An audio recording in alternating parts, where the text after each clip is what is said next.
What's up guys, Johnny from TechSpace, and we are back here at the Velodrome. It's a beautiful day. We've got some cloud cover coming over, but it is sunny and we should be getting some good footage. So what I want to do is I want to test this Rlaarlo Omni Terminator around this track, and as you can see guys, FPV footage as well. Now without further ado, let's start the testing. We'll be running the stock battery that comes with the Omni Terminator. It's a 2200 milliamp hour 35C discharge rate 3S battery. GPS is measuring speed.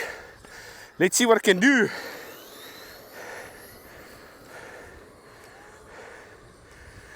Okay, it moves guys. It absolutely moves. Check it out. Oh, don't want to be crashing it so early in the game.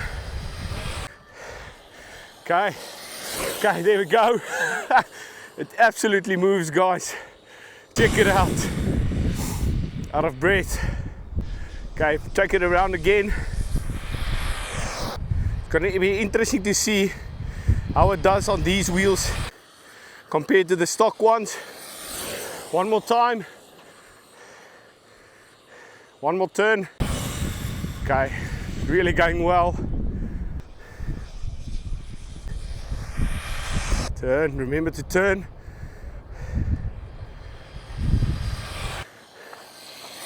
Okay. Okay, let's bring it back. Let's see how much we got. Okay, what do you guys reckon?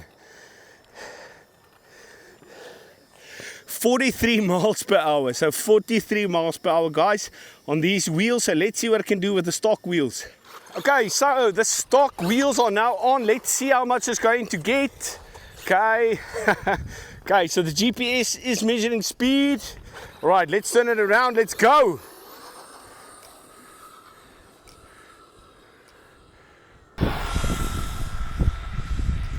Quite interested to see how the speed difference is going to be.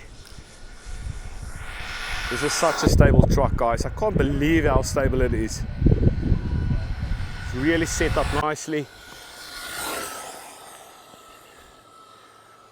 Take it around. Again, there's a new battery in here. A 2200 milliamp hour 35C discharge rate battery. I've changed it out since I took the speed run on the street tires. Just to make the testing fair, and both of these batteries are brand new. The Rlaarlo one I just ran first with the other tires, and now this one as well. They've never been ran, these batteries. Okay, it's coming back. Okay, so let's see how much. What do you guys reckon? Quicker than the slick tires? Okay, let's see what the difference is. So we've got a 38.5 miles per hour. So that other slick tires are definitely faster, and I'm guessing it's because of the size. The diameter of the size increases, so that obviously gears the truck up. Now let's get some FPV footage.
Rlaarlo Omni Terminator is going to go through a lot of testing still, so make sure that you are subscribed if you want to see that. And that concludes the speed testing around the Velodrome here today for the Omni Terminator. And let me know if you are surprised with the speed that it achieved. If you like it, please give it a like, and also if you have not done so yet, please subscribe to the channel. I'm Johnny from TechSpace, and we'll see you in the next one. Cheers.